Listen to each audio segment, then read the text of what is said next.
쉼터에 오신 여러분, 2026년 새로운 한 해가 시작되었네요. 올 한 해도 건강하시고 여러분이 원하시는 모든 일들이 주 안에서 아름답게 이루어지길 기도합니다.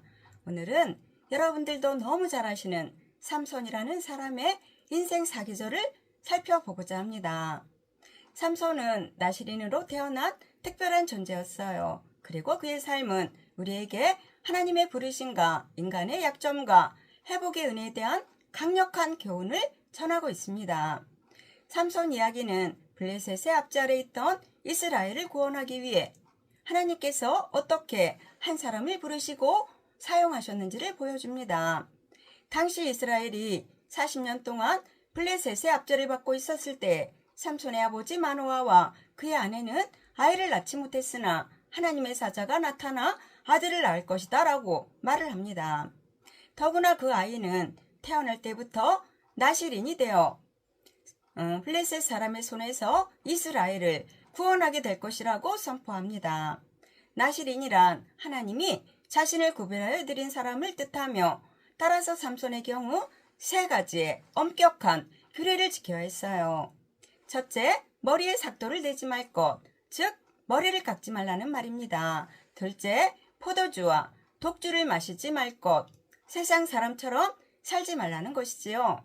셋째, 죽은 시체 같은 부정한 것에 가까이 가지 말아야 했습니다. 이 중에서 특별히 머리에 삭도를 대지 않는 긴 머리카락은 삼손에게 주어진 하나님의 힘의 상징이자 그가 하나님과의 언약을 지키고 있다는 뜻이었습니다. 따라서 삼손은 성장하면서 여호와의 신이 그에게 강하게 임할 때 그는 초인적인 힘과 능력을 발휘하게 됩니다. 사사기 14장에서 15장을 보면 맨손으로 그 무서운 사자를 찢어 죽이고 블레셋 여인을 아내로 맞으려다 생긴 일로 블레셋 사람 30명을 죽이고 옷을 빼앗고 아내를 빼앗기자 여우 300마리의 꼬리에 횃불을 달아 블레셋 곡식밭을 불태우고 블레셋 군대가 쳐들어왔을 때는 나귀의 덕뼈 하나로 1000명을 때려 죽였을 정도였어요. 이러한 승리는 삼손의 힘이 아니라 그에게 임재하신 하나님의 능력 때문이었습니다.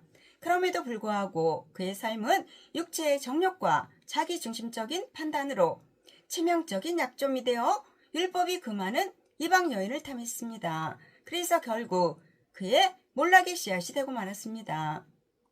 블레셋 방백들은 이방 여인 들릴라에게 은 1100개를 주어 삼손의 힘의 비밀을 알아내도록 하여 삼손은 3번이나 거짓으로 힘의 비밀을 알려주며 장난을 쳤지만 끝까지 집요하게 요구하는 여인에게 녹았어요. 그래서 결국 삼손은 그의 비밀을 모두 털어놓고 맙니다.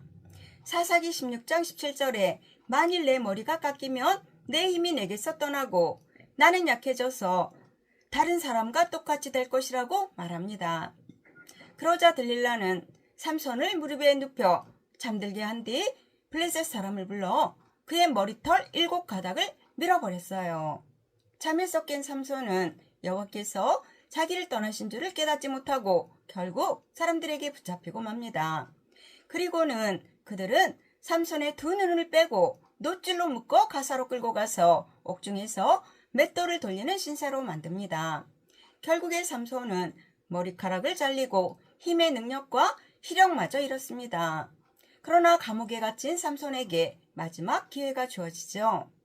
머리털은 다시 자라나기 시작했고 블레셋 사람들은 다곤이라는 그들의 신에게 승리를 돌리며 큰 잔치를 벌이고 삼손을 조롱하려고 끌어냈습니다. 그때 정신이 들어 회개하던 삼손은 능먼 자기를 붙잡고 있는 소년에게 신전을 바치고 있는 2기둥 사이에 나를 서게 해달라고 부탁을 합니다.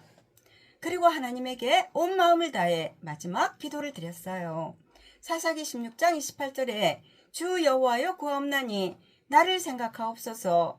하나님이여 구하옵나니 이번만 나로 강하게 하사 나의 2눈을 뺀 블레셋 사람에게 원수를 단번에 갚게 하옵소서라고 기도할 때 하나님은 그의 회개하는 마음과 마지막 기도를 들으셨고 그에게 다시 힘을 주셨어요. 그러자 삼손은 2기둥을 힘껏 밀어 신전을 무너뜨렸고 이때 죽은 자의 숫자가 살아있을 때 죽인 자의 숫자보다 더욱 많았다고 했습니다. 삼손은 자기 생명을 바쳐 블레셋의 지도자들과 수많은 백성을 죽임으로써 마지막 사사로서 사명을 완수했어요. 삼손의 인생 사계절은 우리에게 중요한 교훈을 주고 있습니다.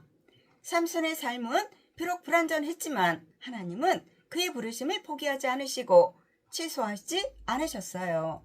이처럼 하나님은 우리를 택하시고 우리의 연약함에도 불구하고 하나님의 계획을 이루어 가십니다. 결론입니다. 우리는 작은 죄라도 가볍게 여겨서는 안 되겠습니다. 삼손의 이야기에서 죄라는 놈은 결국 시력과 자유를 잃게 했어요. 그러나 가장 비참한 순간에도 삼손이 하나님을 찾고 기도했을 때 하나님은 그를 다시 사용하셨지요. 우리 역시 넘어져도 다시 일어나 회개하고 주님을 의지하면 하나님은 우리의 마지막을 통해 영광을 받으십니다. 삼손은 인간적인 약점과 영적인 능력을 가지고 있던 사람이었지만 결국 그는 믿음의 영웅으로 기록되었고 어린아이나 어른들까지도 삼손을 기억하지 못하는 자가 없을 정도로 유명합니다.